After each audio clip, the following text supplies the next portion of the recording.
The boroughs are New York City. The burbs are everywhere else.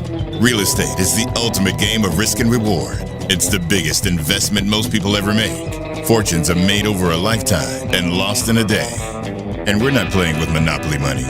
How do you stay ahead? Who's buying? Who's selling? And why? What do they know? We want the truth. You need an edge. Boroughs and Burbs is your secret weapon, giving you the insider knowledge and strategies you need to succeed in the high-stakes world of real estate. From Palm Beach to Palm Springs, Manhattan to Malibu, we press the experts to expose the pain, find the deals, and occasionally predict the future. That's Boroughs and Burbs, Thursdays, 3 o'clock Eastern, noon Pacific. Because everyone can make money in real estate. Welcome, everybody. Boroughs and Burbs, Season 4, Episode 154. Decorate like a decorator. I am your host, John Engel. I'm going to hit share screen and take you through a few screens. This is Boroughs and Burbs. There you see. We had property management last week in Chicago the week before. This week, 154. My host, you'll find him at robertocabrera.com. He's one of the top agents in New York City. This is his Manhattan September newsletter or market report. It's a required reading in New York real estate circles. I am, as I said, John Engel, the Engel team. We're out here in Connecticut, Fairfield County. And so if you have needs out here in Connecticut, give us a call. I want to thank our sponsor, Grace Farms. That's the River Building in New Canaan. They've got the 9th anniversary benefit coming up featuring the London Philharmonic Orchestra. They still have some tickets available, and it's supposed to be a pretty amazing show. October 21st, 6 o'clock. Get your tickets at gracefarms.org. And now our special guests. We've got Meghan DeMaria and Courtney Yanni of Moss Designs. Let me see, there they are in their glamour shot. And you'll find them at mossdesignsct.com. And with that, I'm going to turn off this. And there he is, Roberto Cabrera. Say hello, Roberto. Let the healing begin, people. Right on time. And we're going to get some help today from Scott Hobbs in Connecticut, who builds beautiful custom houses that need decorating. And I'd like to introduce special guest Susan Engel, who was a decorator in New York City once upon a time and probably can't help herself and will ask a few questions. So without further ado, hello, Moss Design team. Tell us a little bit about Moss Design. I'm sorry, what did you say?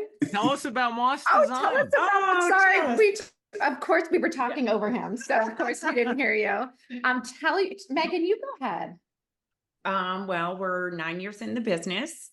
I went back to school when our daughter was in kindergarten. I would say Courtney and I each have 3 kids. We met in New York City. Margarita mamas. Yep, strolling our babies. And I was like, I need to be friends with her. So we became swimming friends, and we eventually moved out into the city. I was in Greenwich. Courtney moved to Southport, and eventually I found my way up here. Yeah. You come from a business and fashion background. Yeah. I come from a television background. And we sort of parlayed those skills in the last 9 to 10 years into this business, Moss Design. The Food Network, I think I read, and experience with Martha Stewart, all that in the city in the early years. Yeah. She's an excellent chef too. I used to be. My kids ruined me. I used to be. And so now, is all of your business in Fairfield County, or is it all over? We're really mostly Fairfield County, primarily, and primarily residential. I would say we now are in New Jersey, Rhode Island, and New York. So how did this actually begin? Like, who hey, a friend wants me to help her like design this house or decorate, what happened? So I was in school and a friend of mine said, oh, my girlfriend needs paint color. And I think you can do it. You're so good with paint. And I was like, oh, I can't do that. Yeah, I need to finish school. And Design school. design school, sorry. Yeah. And so I went over and gave a paint schedule, reviewed her home, got to know the client, gave a paint schedule. And then she shortly later said she's going to go ahead and sell that house, and they purchased a new home in Fairfield, and they added about like a 2,000 square foot home addition rather to that home. And then that was my first project. So it was like around like a 6,000 square foot space. Nonstop since then, truly. Yes, nonstop since then. Yeah. Wow. And I came on a year later. Megan started the company, and I came on a year later because she needed the extra help. And I always wanted to do it together. Yeah. I wasn't Courtney ready wanted when to play a little tennis, and truthfully, so I needed a break after raising some kids and working for so many years. I needed a little break. And so Megan started the company, and I came on a year later. So all of this started to burgeon like with referrals just right from that moment. we still are Only referrals. We do not advertise. purely referral. So, And so I where want to does go ahead, John. Go ahead. I want to understand the profile of the typical customer. From what I understand, so I met Scott Hobbs a long time ago. When he was a bachelor, I would go over to Scott Hobbs when he was a bachelor, and he had a coffee table made out of like one of those wire spools. I'll never forget it, right? And at some point, you get married, and that's a natural point where you might say, I think I need a decorator. Or do you start to pick out things as a newly married, and then at some point you say, I need to curate this. I've just collected stuff over the years, and now it's time to grow up and mature, and I think I need some help. So it occurs to me that most of the clients don't actually come to that realization, that inflection point, until they hit maybe 40. Is that right? Or 50 or 60? At what point does a customer say, I'm going to need a decorator help? Scott Hobbs clearly, as a bachelor, right? Plenty of money, smart guy, good taste, but he was content with having a wire spool as a coffee table. What causes people to say, I need you? You missed that thing, Scott? Scott, do you miss that thing? We got over that. We got over it. It went with one of the roommates. Good idea. No, maybe not. I think for us, what we find is that it's the transition often from the city out to the burbs is when we first begin with the clients. Young families who've just gotten out here, and they're ready for, to adult. And so they're ready for that next home. And then what we have found is that probably, I don't know how many, 50% maybe of our clients are return clients. So we kind of have grown with them. So then they buy the next bigger house. Then some of them go from there. Some of them buy vacation houses, and we just kind of stay in their family and do all of their homes for them. But a lot of the times it starts with that transition out of the city. We do have like some families who, they have a vacation house out here, and we'll just get connected with them. And then we work with them on their city home as well. So it sort of varies, but I would say a lot of times it's that transition. Do you agree? I agree. I do. But I would think that the clientele comes from also the fact that once someone reaches a certain level of financial success, because you are the icing on a cake, right? Someone builds a house, they buy a house, they're like, okay, we got a house, we can just afford that. The next thing is I can decorate it or design it. And also one distinction from you guys is decorator design. We've used the terminology decorator for this, but design, decoration, synonymous or something different?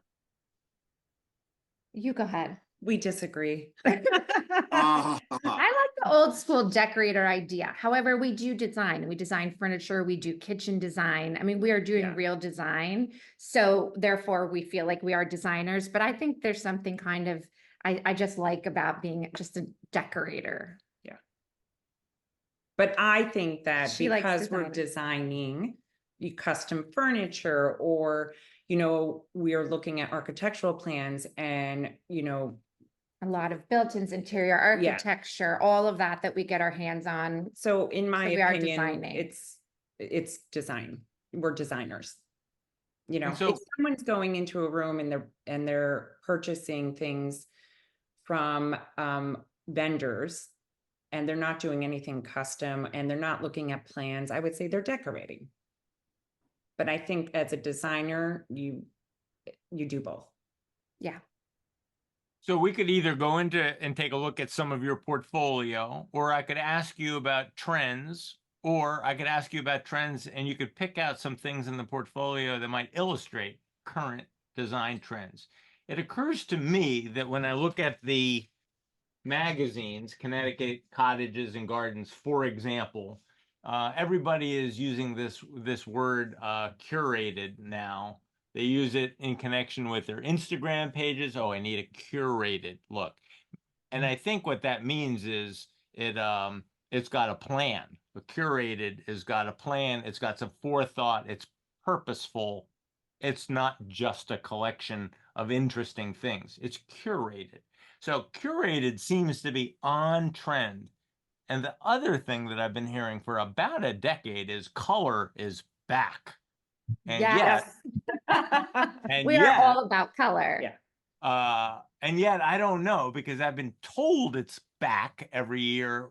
Benjamin Moore picks another shade of plum or some weird green and says color is back and we're doing plum this year, but I don't actually see these crazy colors in the houses I'm selling.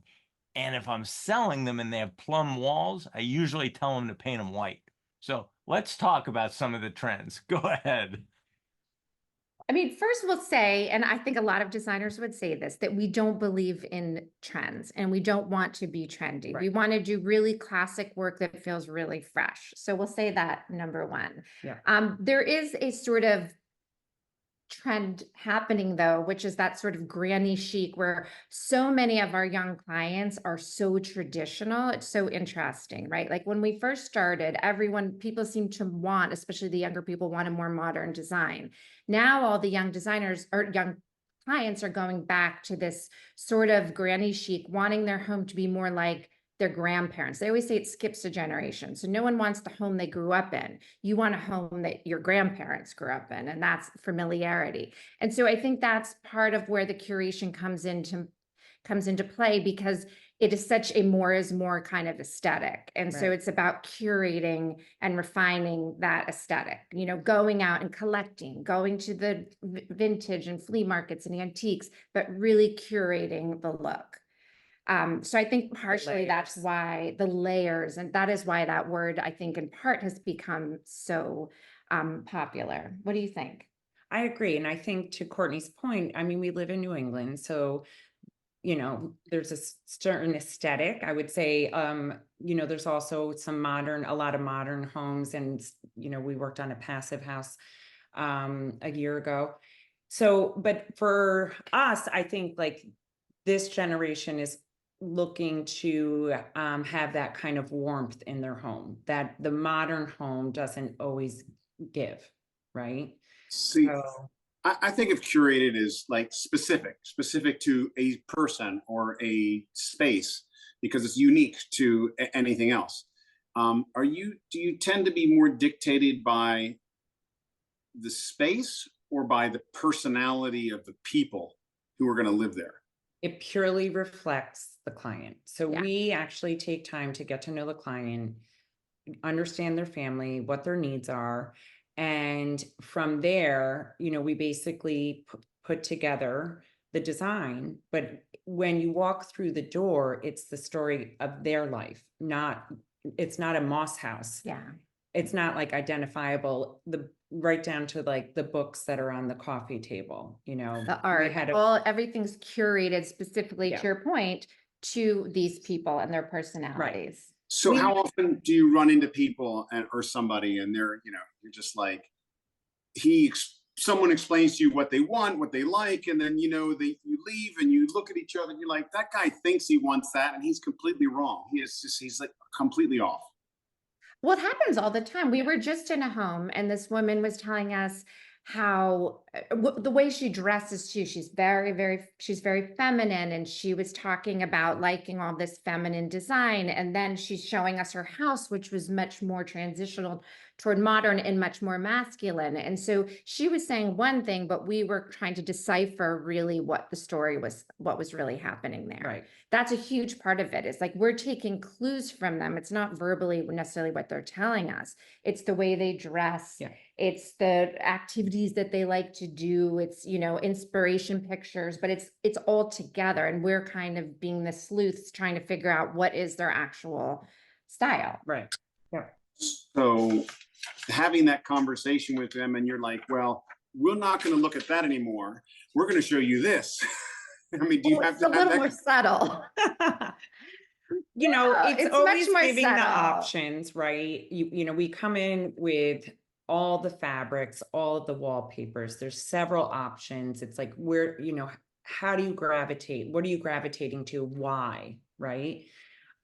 Is it the hand of the fabric? Is it the color? Like, so it's really, I joke, we have our interns. I'm like, you really need to take a psychology class. Yes, we are therapists. We're like helping people discover who they really Yeah. are. That's a huge part of it. To this one client, I said, well, it's so interesting. You're so feminine in your dress, but I'm looking around at everything in the space. And she was like, oh, you're so right. And it kind of created this moment for her to reflect on like who she is. And Right. that is a huge part of it. Yeah. Scott I Hobbs, challenge at what point- on the psychologist part, because we got a pretty big job on that too. Oh, I agree. It's a shared, Yeah. amongst everyone in the build. Yes. Yes. Yes. Scott Hobbs, where does the decorator fit into the process? I mean, do they involve their decorator early, or are you finding that once they've built the house and they've involved an architect and a builder, then they bring in a decorator to Sure. fill it up? I mean, I'm a huge believer on assembling a team as early as possible. And there's nothing worse than ignoring the interior design and like having wired the whole house and then having the interior designer come in and say, well, all the outlets are in the wrong place. And oh, by the way, you can't do these doors here because they won't open up. They're going to hit something, hit furniture, or, we're doing curtains versus automatic shades or vice versa. And so the more of the proper teammates you can get on board earlier, the more that everyone works in a coherent, straight path, and there'll be meanders. The path will meander, but it'll meander a lot less if you get people involved early. We love that answer. Yes. That's the right answer. For sure. Thank you. Thank you. And when you look over Roberto's shoulder and you see a colorless, classic 50 Shades of Grey space, and then you look over my shoulder, what clues are you getting about Roberto and I? And you see this cluttered look, right? This uncurated look, this sort of, I don't know, colorful. And what did you call it? Grandma chic? Granny chic. Granny chic. Your grandpa chic.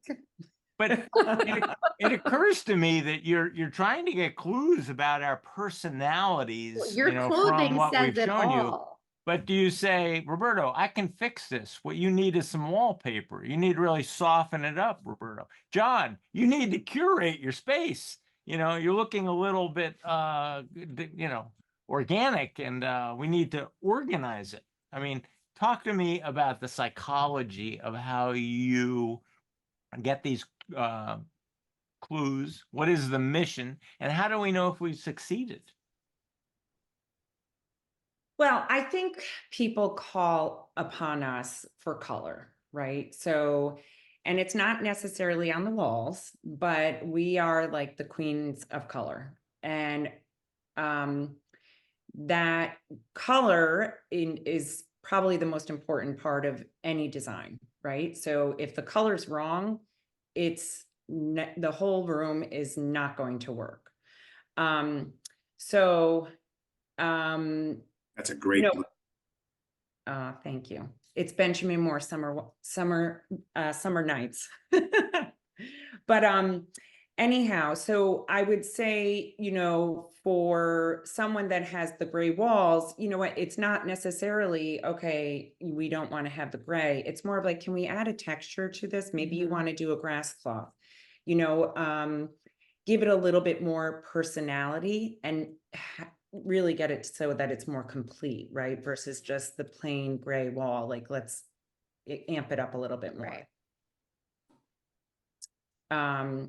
It's clear when we succeeded because yes, I mean, from our client's face. I mean, here you can see a space that's very saturated in color. We always do like one space in the home to be very saturated. And this has to have, clear demarcation, a clear beginning and end, so that we can really just soak a space in color. And it really, in this home, they have a big, bright family room that's white with high ceilings. And so this is a dark, cozy space. So you have these different places in your home for different moods and different activities. Right. And this was very specific to the client. So there's that Huntsloanum wall covering that has bunnies all over it, right? So this client has 3 children. When we interviewed her, she's like, we heard her say, oh, there's one of my little bunnies. And so we knew that she called her kids her bunnies, like, just as a side. And so we put this room together based on all of these little conversations that we had. The sectional was her grandmother's, and we had it reupholstered in a beautiful painted velvet by Pollock. And so there's just like those layers. So this is really, when I go back to the original or the question earlier, it's really based, like the client, someone asked, is it the client or the design? It's really all about the client. Always. Can you go back to that living room, John? I have a question, because you have you have the wallpaper on the far side. That's just to demarcate that as kind of like an office area there, because That's the right. room itself, the walls change, the walls are dark. Correct. So that room is, it's broken up into 3 sections. The first section out the front window was really for the client to do her work, but still be on the main floor. They didn't have an office there. You wanted me to go to the Southport Chic or the room that had this one. that one. Yeah. yeah. Okay. Yeah. So this middle section is really the living room where they're socializing and having their friends, and there's a nice cozy fire. And then on the other end is sort of like this card table, if you will, and a bar. So it's 3 different sections. The room has great length. And so we programmed it in a way that it can be utilized 3 different ways. I see. So the bunnies are on either side. That's correct. Yes. Got it. It's beautiful. It looks so rich and amazing. And you see the color, it evokes an emotion. I think a lot of people are scared to use dark colors. They feel like the room is actually going to shrink itself. It actually typically does the opposite. The walls become more of an optical illusion. You don't really know where they're starting or stopping. Wow. This is the other space. So you see how bright and fresh this house is. It's just the one room that has that saturated color. Right.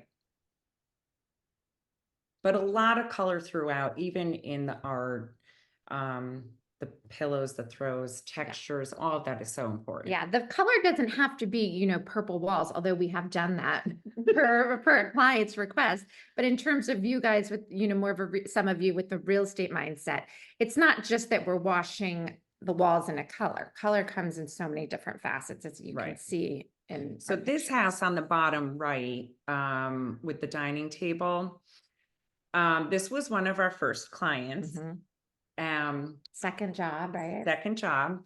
And I walked in, and the builder had introduced us, and I walked in, and it was like a little bit like Holly Hobby. Laura Ashley. Yeah. And she, she really didn't know what she wanted. But we really got to know her. And then we put forth this design, and it came out so beautifully. You can keep And scrolling through. the yeah, and project, yeah. now we're doing their third home, right? Like, but she really like, our job really is to get our client also to push them outside of their comfort zone. Yes. And I would say she is like one of the best clients that allowed that to Yes. happen, right? And did like a full pivot. We Full always circle. say it's like that we're trying to let people show sort of the best version of themselves, That's right? Yeah. So this is the saturated room in this home, which is this dark green walls. Yeah. Is that a velvet green couch? Yes. So that's a custom couch that we had made. Schumacher velvet, and then the tape is a cravat tape. And the yeah. art is Oh, that was Willie Willie Cole. Cole. Willie Yeah. Cole. Who's the And first those The tape Wow. was intentionally chosen by you guys? Of course. Oh, the whole room is. Of course. Are you joking? There's nothing there. No, No, but like, it's okay. yeah. I'm with you. Details Yeah, matter. the devil in the details, but yeah.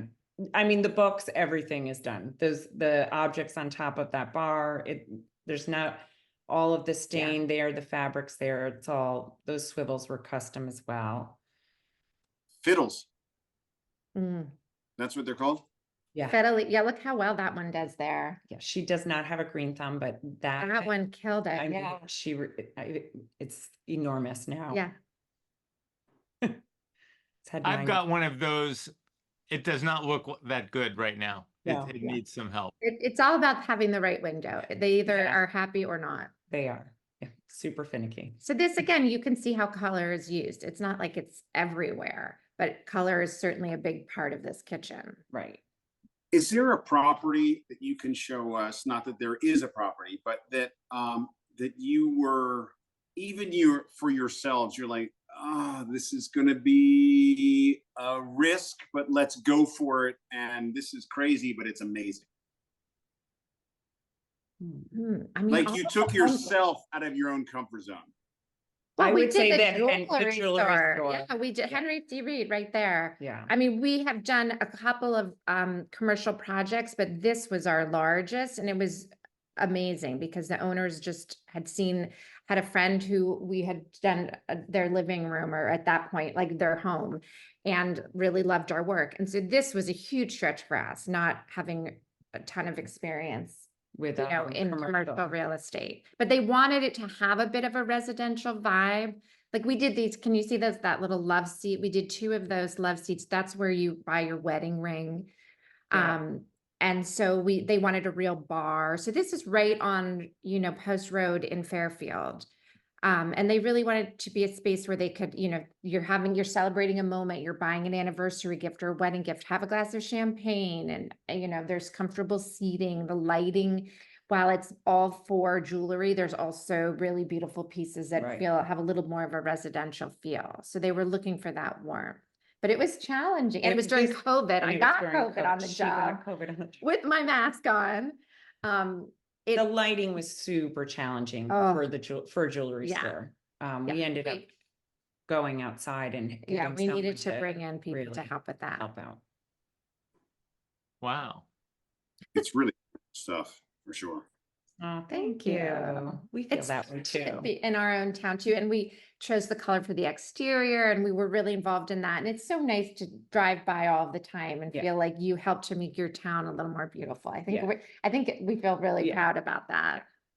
Let's talk about lighting. I mean, we could do a whole show on Good. lighting because, in the last few years, LED and the ability to program the lighting, program the color, is become a thing, right? Philips is selling the technology, but I haven't really seen much curation. I haven't really seen, along with Philips Hue light bulbs, and I've Googled this many times over the years, and I was like, I'd like to see some design inspiration now that the technology is out there. How should I be using it to make my space better? And maybe I'm just not looking in the right places. Talk to me about advances in lighting technology with and how you're thinking about recessed lighting, picture lights, LED lights, programmable scenes, and how we're able to use lighting in new ways that we couldn't do 10 years ago, 5 years ago. That's a big question. Yeah. Big question. I We mean, don't allow our clients to purchase light bulbs because they always are wrong. The lumen is like so bright or too yellow or, Yeah. it's just. yeah. I mean, I think for lighting, I think for us, the main way, I mean, we're not doing a lot of like colored lighting or Right. anything, but I think what I've seen, because we do a ton of bars, and we do a lot of built-ins. Mhm. And I think that the way you can hide lighting now, and it just gives off such beautiful light. I think that is the main difference for us. Like we Mhm. used to have to always put these big puck lights under everything, and now we can just do this like very thin streamline Right. light. So I think it's just really more about hiding the light and have it feel like things are glowing rather than lit. Right. So I think that I mean, I feel like Scott, that might be more a Yeah, question I for was you, just gonna- some of that kind of like how people are using that sort of lighting. I don't know. What are your thoughts? Well, lighting ends up being one of those almost kind of giant mysteries right now because there are so many really wonderful fixtures and ways of doing things. Unfortunately, the manufacturers keep changing their components and parts. And Yes. so even what worked in the last, matter of fact, inside of a run, what your first delivery is versus your last delivery on what's allegedly the same thing may not be the same. So, it becomes more and more important to involve professionals who do have experience to at least get you in the right neighborhood. Mhm. And then the people again who can talk to clients about, trying to interpret their experience with light. I mean, are you a lamp person? Or are you an overhead light person? Do you like it cold or warm? Do you want to adjust it, not adjust it?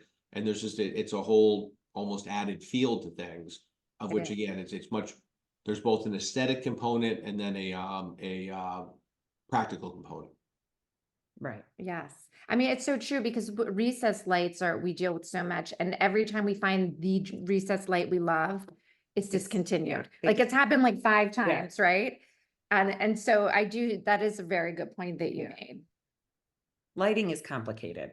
It's you know. very complicated, but Yeah. it's, I mean, The decorative lighting isn't so complicated, No. but recessed and it's complicated. And But some of it all changes quite a bit. We did lights when we renovated our apartment. As I go to the store to find the light bulbs, it's complicated or Yeah. tricky, or each one is like $15 and there's like 30 of them. Yeah. And Exactly. who's hoarding incandescent bulbs? Because we definitely are. Yeah. It's a big thing. We have like crates of them. Courtney because- doesn't know I stole 5 of hers yesterday. Yeah, those are very coveted these days. I Yeah. I did a renovation at my house. I have an antique 200-year-old house. We renovated the space, and part of the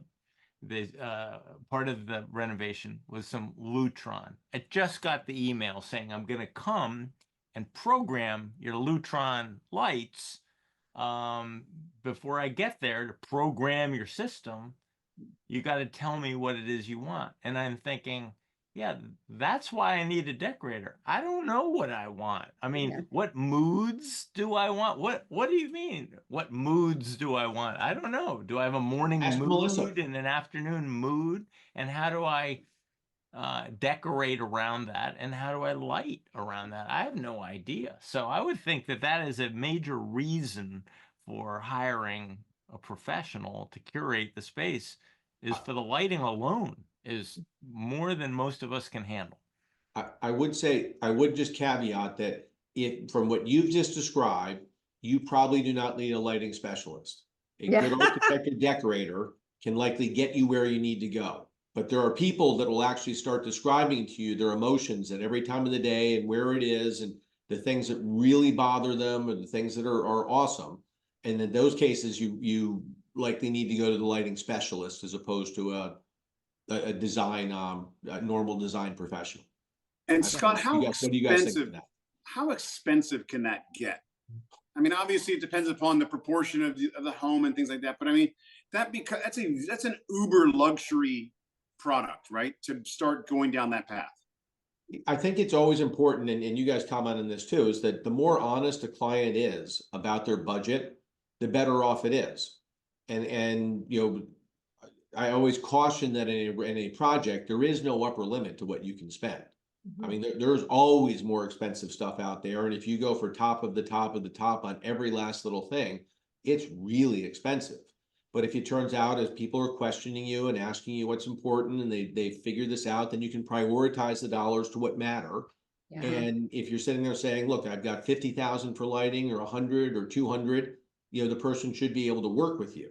But I would never tell somebody to just flat out, you know, wow me. I don't care about the budget. I don't care how wealthy you are. You ought to put some number in there to provide guidance. You may choose to exceed that budget, and that's fine. But just to go out there and say, show me the best, you might come back with a number that is rather shocking, even if you're worth 9 digits. Exactly. And it ends up wasting your time, like wasting our time coming up with this plan. And it's right. I mean, it could be anything, right? The number, and we feel that too, when a lot of times people don't want to give us a budget because they think, oh, well, then they're going to spend 20% more. But when you give us a budget, then we can say, okay, go for the crazy sofa, but we're going to pull back over here to balance it. Right. Do a good high-low. Yeah. And that's so important. And so I think people think it's like they're being smart by not telling us the number, but I think they actually will get more value out of their budget if they just tell us up front. And I don't know. If you asked me, I have no context. If I'm looking for a 5,000 square foot house in Connecticut, I can look at the last 20 that sold and get an idea of what 5,000 foot houses cost, the range. But if you ask me, what's your budget? I'm going to say, I don't know. Even if I have 9 digits, I'm going to say, I don't know, how much do I have to spend to solve my problem? Well, and we get that question a lot and we answer it, you know. First of all, we're not going to take you on if we don't feel like your budget, it's somewhat realistic in the beginning.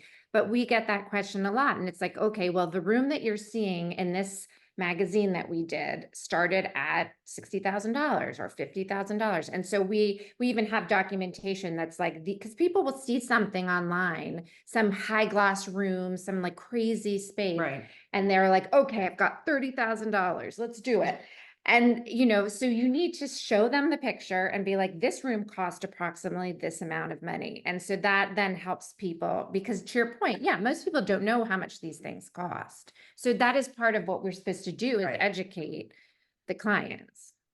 I just sold a $2 million house, small-ish, I'm going to say 3,500 foot house, $2 million, Westport, Connecticut.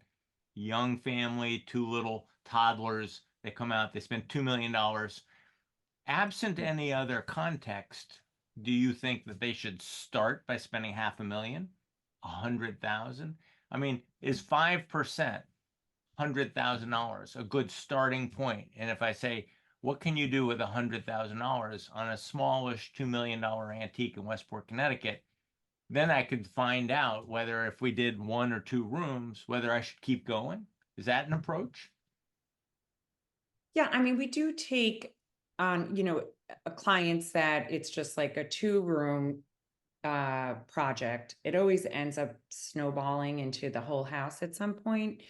I think people are intimidated, like sometimes when they approach us like, oh, you only do whole homes. I'm like, no, I personally love doing powder rooms. Everyone's going to use it.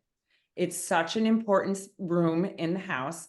There are people that are never going to sit at your dining room table. They are never going to see your living room, but they are going to use your bathroom. And when they come out of that bathroom, they should be like, holy shit, literally, like, this was amazing. I'm going to ask you about that. Yeah, I mean, not literally, yeah, but you know what I mean? But anyhow, and it's this moment where it actually, and obviously I think the foyer too is important. And the kitchen is always, it's the heart of the home. It's going to have the most traffic. The kitchen is always important, But we definitely would prefer someone really focus on one space than just matter out a downstairs. We're going to, they'll say, okay, I have $100,000. What should we do? And then we can guide them. give them a Right. plan. Right. But it has to be a realistic budget. Yes. Right? I mean, what you're looking at that we put forth, it's, it's not super, super high end. It's not low end. We're like, I mean, some of it's super high end, but it's realistic. I'm always like, clarity is kindness, Can we do this room for $30,000? Absolutely not. No, No. no. And everyone wants wallpaper, like that is an enormous chunk of change, but no, Wallpaper's they don't. expensive. Well, the labor to hang it and the paper itself, typically, yeah, But everybody wants wallpaper now. Wallpaper's in. very in. Very in. Yeah, so that, And we're proponents. we're not trendy, but we've always loved wallpaper. We've always loved it. Yeah. Yeah. But that is definitely a big, like, hot, Yeah. It's just so quick to transform a space with wall covering. I mean, it's just, and it's easy, and it feels finished right? more so than paint, unless you do like a texture on the wall or something like that. Yeah. It's so funny you guys mentioned the powder room, because I literally, as we were looking at some of your stuff, I was going to ask you about the powder room, because that is the place where I think people take the most liberties. Yeah. It's like, it's kind of, if anything, it's a small room, but they really kind of take chances. I've been to so many apartments and so many social situations where someone comes out of the bathroom and they're just like, have you seen that powder room? Yeah, That's what you want. exactly what you want. It's, Yeah. it's incredible. Yeah. I had a question. So we're in our like promo for this, we talked about like tips and things like that about decorating. So when you approach, say, a living room, what is broad stroke? What are the 2 or 3 most important things? Is it going to be what the couch is going to be? Is it going to be what the walls are going to be? Is it going to be the carpet that's in there? I know it all goes together, but if what has to get right first? You answer that. Well, first it's going to be color for sure, right? So figuring out like how is certainly who the client is, right? And how their personality fits in the room. So I think it's really the fabrics, where they're being placed. Or how about it's also, well, we're stepping back, but it's programming, right? Yeah. If a space isn't functioning right, you give them this beautiful sofa, but it can seat 2 people and it's not the right size, or it's not, they like to entertain, so they need a lot of seating, or they just want an intimate area where they can just come with their husband after dinner for a drink. Mhm. I mean, if you don't get the programming right and what the room is going to be used for, it all kind of falls Right. apart. But in terms of decorating, I mean, I feel like a room is really more about a feeling. And it could be, a lot of times we'll say, what, let's keep your rug because I want to go crazy on this sectional. Right. Or, it's always it's often, not always, but a give and take. So I don't feel like do you think In it's the living- one piece of furniture? I mean, it's pattern, it's the textiles. It's the Maybe you'd say the textiles. textile. Yeah. Okay. Okay, Took us a while to get there. so you said color, but is it the color that what probably dictates first? Color of the wall, color of the couch, color of the carpet? Well, like Such good questions. yeah. Because like, We're looking at the space that we're in right now. yeah. Oh, whoops, that doesn't work. And I'm thinking I'm trying to think about, Here Courtney did white walls. I'd like to do wallpaper, but I That's haven't in done her it yet. budget. It's in my budget. So it's like, how can we get the room to sing a different song, right? So we did Pricey, I hear it's pricey, that wallpaper. yeah, it is. So we did a high gloss paint, so it's like you get this really rich paint color.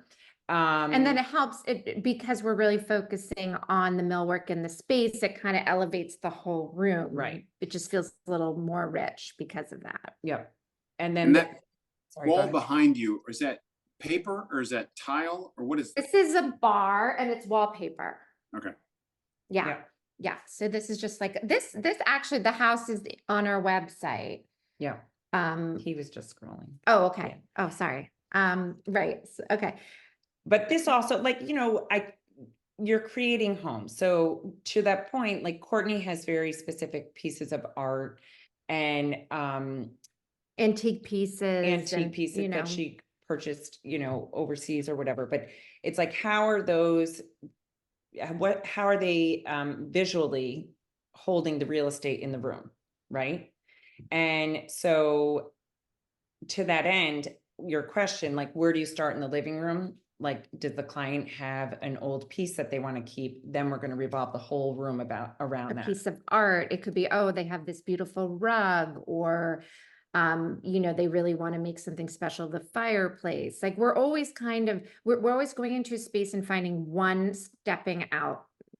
What's that word? Jumping off point. Yeah. One jumping off point that inspires the entire room. Oh, I found this incredible fabric that I just love. Okay, we build a whole room around it. I mean, it's really dependent. So I don't mean to skirt the question, but I don't think that you can answer that I think, overall. like, historically, you know, designers typically, the rule was start with the rug. We actually don't ever start with rugs unless the client owns it. But yeah, you know, if you're going to like look at the old school rule, it would be the rug, but we actually don't do that at all. So what are some common mistakes people make when they're trying to do this themselves, or mistakes they make when hiring a decorator? What are the mistakes that we make? Well, I think when hiring a decorator, I think to our point about designer versus decorator, like if you're going to be doing real design work in your house, then you need a designer, right? If you need someone to do drawings and to have pieces built and reviewing shop drawings and doing more of the technical, you need a designer. So I think it's just making sure you're hiring the right type of designer. I think you have to hire someone who you really enjoy being with, because it's a long process. It's personal, and it should be fun. And so I think personality is a huge part of it. So I think that's really important about hiring a designer. What do you think? 100% agree with all of that. Yeah. As a realtor, I'm going to say I go into some spaces where the client has said, well, I just need some bookshelves over there. And it's clearly that they just said, just build me some bookshelves. And so I think the mistake is that as a realtor, I think you use the word programming. I come in and I see that my client has oftentimes, you know, checked the boxes. They've got the bookshelves, they've got the sofa, the whatever, and they think that's fine. Whereas they would have done so much better had they hired somebody to program the space and get the proportions right. Yes, you got bookshelves, but they're too big for the space or too small for the space. And we always start with the programming conversation, then we go into a floor plan, and that's where we're really developing the scale. And that's what I was going to say, we were both thinking, was the problem that people make who are not professionals is getting the scale off. They do this huge sectional and these small little chairs next to it, or their coffee table. It's not even that it's just too small. It's just it's not weighty enough for the space. Right. It's like, it's volume. It's not just, oh, well, it's, you know, 30 by 40. This should be great. No, but is it on skinny little legs? Is it glass? Is it a cube? You know, all of this matters. You don't want a room where you have like a million, everything's on legs. It feels like unsettling, sort of. They all, like, it'll create a war. It'll like, create a little combat of the legs. There is one winner, and that's where the eye goes. Yeah, you know, that's like our kind of joke with our clients. We're like, well, those friends over there are not simpatico with these friends over here. So like, we want to add this throw, which is going to give texture and a little color that color's on this side of the room. And now everyone's singing a song together. And also that it's the idea of like, you've got the star of the show or a couple stars, and then you have the supporting characters. So they'll be like, this fabric is so boring. And you say, no, this is the supporting character. You know, this is not the star. This is just kind of enhancing the star Wait for of the show. pillows. So wait for, you know, whatever the moment of the space. But I think sometimes when people do their own home, it's like, bam, bam, bam, everything is the star. And then nothing sings. Everything competes. They're all very loud. Yeah. Do you guys conflict? Like, do you like Courtney? Like, no. And Meghan, I don't want to hear it. That's Roberto, they started the show saying they didn't even agree over whether they were designers or decorators. What do you think? I don't know, but they've been finishing each other's sentences. Like, they're really on, they're pretty synchronized. So I'm Yeah. curious. There must be some moments just like she wants this, and don't talk to her. She's wrong, and whatever. Oh yeah, Yeah. totally. Okay. Or like, Courtney will call me and be like, I need you to come over here Yeah. because this color doesn't look right. And you actually are much better at color. And I am, but for like accessories and really getting the house more like a home, I'm like, Courtney, I'm like, this is overwhelming. I don't know where all of these objects are going. And she just like pulls it together. I think we both Like, have our strengths yeah. for sure. Yeah. And I think But we're definitely better together. we always say that we have bracelets better together, and we Yeah. sing it to each other sometimes. I feel like our creative, like together, we're just, it's 1 + 1 is 5, Mhm. for sure. But we don't even. That's like talk. me and Roberto. That's like me and Roberto. Yeah. But we have these meetings with clients, and we'll be taking notes, and we're like, we're talking to each other. We're Yeah. like, that table, like that means, We oh, it already know needs to be high gloss, it needs this. Yeah. Oh, wait, I know what table, because we just talked earlier about this vintage piece that we saw. We just look at each other and we're like, We do this nod and we have like our own language. Yeah. Yeah, but there's things that we don't agree on, and it's like we lead a project, but then we support each other, and we're always working together in the background. And so ultimately, if you're leading the project, it's kind of like, Yeah. you get the final call, sort of, Yeah. right? Do you feel like that? I mean, she threw a fabric across the room the other day and was like, it doesn't work. Stop it. Move on. She threw it at you. No, just No. across the room, across the office. She's like, move Sorry. on. But I'm it's just trying to stir it up a bit. Yeah. So, Yeah. yeah. I'm trying to think. Yeah, there's a lot of moments like that where I'm. So can I we guess, talk but- about your team? Because there was a picture early on and it showed several of you, not just 2 of you. Yes. Yeah. Yes, we have an excellent team. We love our team. Yeah. You're only as good as your team, and our team is amazing. Yeah. But Yeah, so how so- does it work? You 2 are like leads. So we're the Courtney and I are the only ones that really do the design. Megan owns the company. She's so I always gorgeous. I want to point that out. Megan owns the company. I came in a year later, so we're like partners, but she just calls me a partner because she's so nice. We each have a project manager. Molly works with Feel me, bad every so that's later. Molly. And then Courtney has Kelly. Joanne is our accountant. We just added Dee Dee. She's a junior designer. That Courtney's project manager. And Courtney and I do all the design. The project managers, like I'm like, they run everything, right? I mean, Scott, I'm sure you have similar, setup where it's like, you're doing the big stuff, but if you don't have these good project, like super detail oriented project managers, you are going to face plant. And they are amazing. Yes. Yep.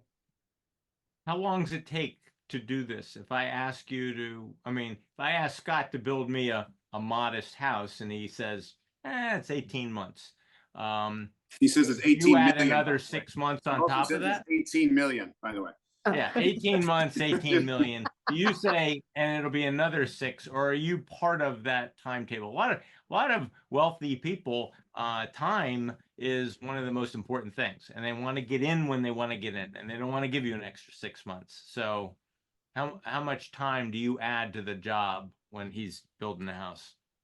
I mean, ideally, if it's a new build like that, we're not adding time. I mean, we're working in tandem. Right. So that we have ordered early enough. I mean, the goal would be when it's move-in day, maybe we need a week or so to get the, for the installation. But the goal would be not to have extra time. I mean, on Right. homes where we're only doing partial, but part of the home, or even if it's just already built, I mean, it could take anywhere from a year to 2 years. I mean, it really, if that's the Depending full on the home, for a size full home. of the project. Yeah. And a lot of that really depends on, are we doing custom pieces? Like the custom, actually, the turnaround would be probably a lot faster than, say like, a Varellin sofa, like what's the lead time with the vendor, versus like if we do it in-house, we we can have control the lead time a little bit better. And clearly, obviously, how much construction is involved. Mm-hmm. Oh, I love Perry Drake asks 2 questions. I love these questions. One, if I hire you to put $200,000 into my $2 million Westport house, does it appreciate in value? Do we have any evidence that you're adding value, resale value in your design? And the second is there a secret warehouse that you know of recycled furniture and objet d'art? Talk about your sources. Oh, our sources. Okay. Where do you want to start? I'm adding value. I mean, there was a client that just sold a house. I mean, there are not many homes that are sitting right now. It far exceeded the comps, Yeah. and we had it fully decorated and, and had done all the construction as well. And the realtor felt that it did better because of our involvement. Yeah. I mean, I wouldn't say, they always say if you put in shutters, no, I think that in general, when the decorating that we do is not adding value, you're taking it with you, it's yours. Certainly when we're adding things like built-ins, bars, those things, I would expect. I mean, you guys tell us. I'm going to tell you that absolutely. I gave a price to somebody and I said, $1.8 million. And they're like, don't you think we could do 2 million? I was like, maybe, let me see when you're done. And I have to say, when they were done, I said, you know what? This presents beautifully. It's very clean look, spots of color. We're asking $2.5 million for it. Yeah. 50 people saw the pictures, came through opening weekend, and we got multiple bids over asking. So, does design work? Yes. I'm going to tell you that New Yorkers like Roberto, they come out here and they've had a super in the building their whole life, and they come out here to Connecticut and they don't want to take on a project. They want something, what's that word? Curated and done and beautiful, and they will pay for it. If I show Roberto that same house that needs work, he's not gonna bid in a bidding war for it. They are bidding in bidding wars for houses that are well curated and beautiful and contemporary and make sense and in proportion. John, let me just say that you probably, though, have missed part of that question. Like that tired house, how much happier would the people have been if 5, 6, 7 years ago they had hired the design team, and then they could have actually enjoyed the last 5 or 6 years in their exact house? And at a certain point, this is custom. I mean, we're not trying, people are at this level are not trying to go ahead and do something that meets the masses. So do it early, enjoy it, but also do understand it does have an expiration date. The Pepto-Bismol bath tile, actually, it may be coming back, but after 60, 70 years, it goes through a cycle. But at a certain point, you have to do something. But why not do it earlier and enjoy it before, while you're there for a while? Right. 100%. I agree. I like this conversation. We're gonna quote you all. Yeah. You can find this on YouTube in an hour. So you guys feel like you do something that's kind of timeless. It doesn't go out. It's not trendy.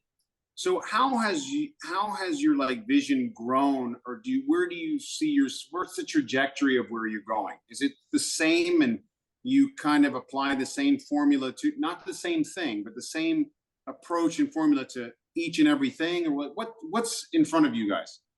Well, I think so. We've become part of the Design Leadership Network. And so like we're going to Edinburgh. And so it's a week of introducing us to all of these incredible makers. We just went to Paris last winter for Deco Off. I mean, I think for us, the way we're growing is by finding these really amazing resources, globally, that we're actually not just sourcing online, but seeing, touching, feeling, meeting the people, meeting the makers, because you've got to come back and tell those stories so that it makes sense to people. And people love to hear the stories of the pieces that they're buying. Right. Sure. So I think for us, that's how we're growing the creatively, relationships. is the relationships and just the travel and and meeting, the relationships. And getting out in the field. Yeah, That's getting very out, get important. out from behind your computer. You cannot design on a computer. Right. You've got, I mean, you can do drawings, but you've got to get out when you can't just plan a room by pictures you've seen online. You've got to touch everything, feel everything, experience it. 100%. I want to express my sincere thanks for our fantastic guests for joining us today and sharing their wisdom. I'm going to ask Susan to take us out in a moment and ask her, what did she learn in the last hour? But before I do, I want to remind all of you, if you love real estate and everything real estate like we do, then tell all your friends about this podcast. Click the share button, click the like button on YouTube, on Apple Podcasts, on Spotify, wherever you enjoy podcasting. And please take a moment to review our show. I loved the show. What about you, Roberto? Loved it. Love it. It's fantastic. This is good stuff. Thank you All so right, much. Susan Engel, what did you learn? Don't try to do it yourself. Do what you do and be the best at what you do. But if you're buying a house to live in, and you and your husband and your family are all completely committed to whatever it is they do, you need to hire a professional, because they'll do it in the fastest period of time, and they'll already know the resources because they've done it over and over and over. They don't use the same design for every client. They always, their joy is in coming up with a unique solution for you. So you can't do it on a budget yourself. They will manage the budget. When you tell them how much you can spend, you've got to hire somebody really good and just leave it. They may ask you for a decision. You want this or that, the more blue or a little more this or a little more that. But after you talk to the client, you get an idea of what it is they're looking for. They don't really know what the answer is. That's what they're paying you to do. And I think that hiring the right firm, and you have so much experience and you've been published and accredited. So if they like your personality and your record is good, they should just go with it. You see And, that, Roberto? The that's it. apple does not fall far from the tree. You sound like Barbara Corcoran, the way you're just like very impressive. Thank you, Moss Design. Thank you, Megan. Thank you, Courtney. This has been a great show. Thank you. Thank you so much. Thank So you. much. Scott? And Bye-bye, guys. join us next week. We're going to do renovate or rebuild. Renovate or rebuild. And I hope we'll see you again next week, Scott Hobbs. Thank Bye-bye you. all. All right. Bye, everybody. Thanks so much.